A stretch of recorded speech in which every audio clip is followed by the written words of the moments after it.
Hello' everyone, এটা নতুন ভিডিঅ'লৈ স্বাগতম জনাইছোঁ। আৰু আজিৰ এইটো ভিডিঅ'ত আমি ডিছকাছ কৰিবলৈ ওলাইছোঁ চুহুংমুঙৰ বিষয়ে। খুব ইম্পৰ্টেণ্ট এজন ৰজা হয় আহোম শাসনকালৰ। আৰু আমি আগৰ ভিডিঅ'বিলাকত চুহুংমুঙৰ আগৰ ৰজাকেইজনৰ বিষয়ে ডিছকাছ কৰিছোঁ, গতিকে ভিডিঅ'বিলাক যদি চোৱা নাই তেতিয়াহ'লে চাই ল'ব।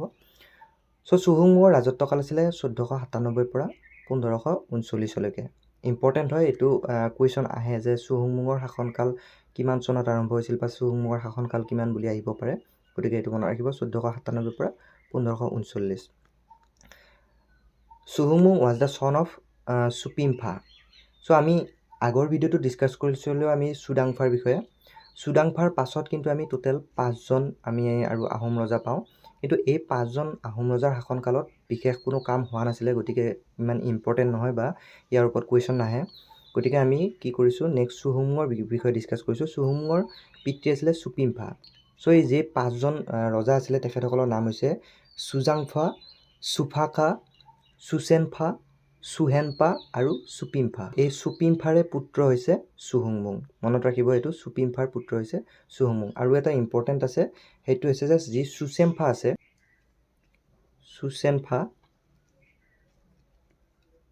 চুচেনফাই কি কৰিছিলে, আমাৰ যিটো মানে ব্ৰহ্মপুত্ৰ নদীৰ উত্তৰ পাৰত যিটো নাগশংকৰ মন্দিৰ আছে, সেই নাগশংকৰ মন্দিৰটো পুনৰ নিৰ্মাণ কৰিছিল। এইটো ইম্পৰ্টেণ্ট হয়, এইটো মনত ৰাখিব। বাকী ইয়াৰ বিশেষ ইম্পৰ্টেণ্ট নাই, এইটোৱে খুব ইম্পৰ্টেণ্ট হয়। চুচেনফাই কি কৰিছিলে, যিটো আমাৰ ব্ৰহ্মপুত্ৰ নদীৰ উত্তৰ পাৰৰ এটা মন্দিৰ হয় নাগশংকৰ মন্দিৰ, সেই নাগশংকৰ মন্দিৰটো পুনৰ নিৰ্মাণ কৰিছিলে। এইটো লিখি ৰাখিব। চুপিমফাৰ পুত্ৰ হৈছে চুহুংমুং, আৰু চুহুংমুঙে কি কৰিছিলে, 1497ত ৰাজসিংহাসনত বহিছিল। মই অসমীয়াটো লিখি দিছোঁ, এইখিনি লিখি ৰাখিব। নেক্সট চাওঁ আমি যে he was called as Dihingia ৰজা। তেখেতক কি বুলি কোৱা হৈছিলে, দিহিঙীয়া ৰজা বুলি কোৱা হৈছিলে। কিয় কোৱা হৈছিলে শুনিব এতিয়া। Because he was the king from the দিহিঙীয়াৰ ৰয়েল হাউচ অৰ ফইড। আহোমৰ যি ফইড আছিলে, সেই ফইডবিলাকৰ ভিতৰত যিটো দিহিঙীয়া ফইড আছিলে, দিহিঙীয়া ফইডৰ পৰা তেখেত ৰজা হৈছিল। গতিকে সেইকাৰণে আমি তেখেতক দিহিঙীয়া ৰজা বুলি জানো। যিবিলাক নাম আছে আহোম ৰজাকেইজনৰ যি নাম আছে সেইবিলাক মনত ৰাখিব। দিহিঙীয়া ৰজা বুলি কোনজন ৰজাক জনা যায় বুলি কুৱেশ্যন আহিব পাৰে। তাৰ এনচাৰ হ'ব চুহুংমুং। ইয়াৰ পিছৰ যিটো পইণ্ট আছে সেইটো খুব ইম্পৰ্টেণ্ট হয়।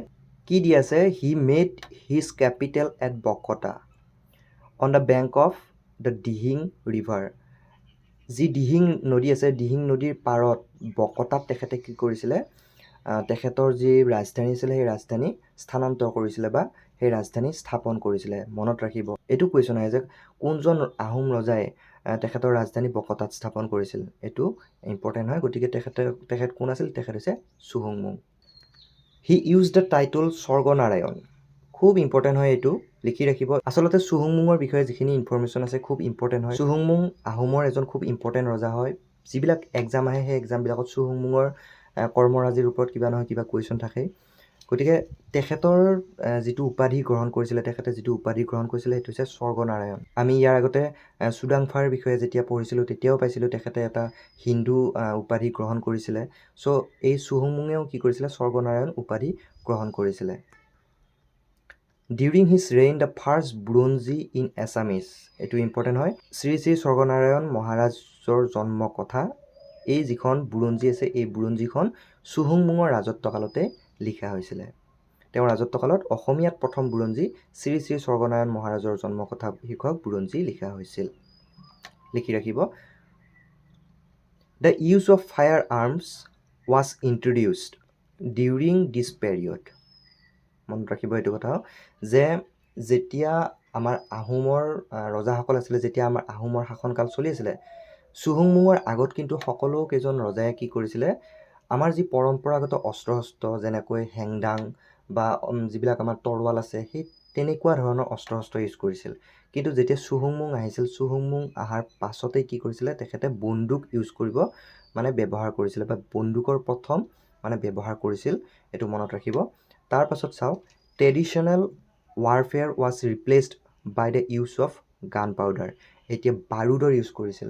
যি যুদ্ধ বিগ্ৰহত পৰম্পৰাগতভাৱে তৰোৱাল, হেংদাং বা বিভিন্ন ধৰণৰ লাঠি এইবিলাক যিবিলাক ইউজ কৰিছিল, এই সকলোবিলাকৰ পৰিৱৰ্তে কি ইউজ কৰিছিল বা কি ইউজ কৰা আৰম্ভ কৰিছিল, সেইটো হৈছে বাৰুদ, গান পাউডাৰ ইউজ কৰা আৰম্ভ কৰিছিল।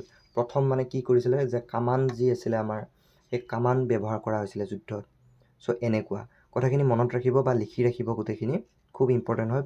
সুধিব পাৰে যে কোনজন ৰজাৰ দিনত প্ৰথম ফায়াৰ আৰ্ম বা বন্দুকৰ ইউজ কৰা হৈছিলে বা প্ৰথম বাৰুদৰ ব্যৱহাৰ কৰা হৈছিলে, সেইজন হৈছে চুহুংমুং, খুব ইম্পৰ্টেণ্ট ৰজা হয়। নেক্সট চাওক, চুহুংমুং অলছ' ক্ৰিয়েটেড দ্য পোষ্ট কল বৰপাত্ৰ গোহাঁই। এতিয়া বৰপাত্ৰ গোহাঁই পদটো কোনে গঠন কৰিছিলে বা কোনে নিৰ্মাণ কৰিছিলে, সেইটো হৈছে চুহুংমুং। The first holder two B appointed to the post off Borpatra Gohain was the step brother of চুহুংমুং। এতিয়া তেখেতৰ কি আছিলে, মাহীমাকৰ সন্তান আছিলে চুহুংমুঙৰ, সেইজন কোন হয়, সেইজন হৈছে চেংলুং।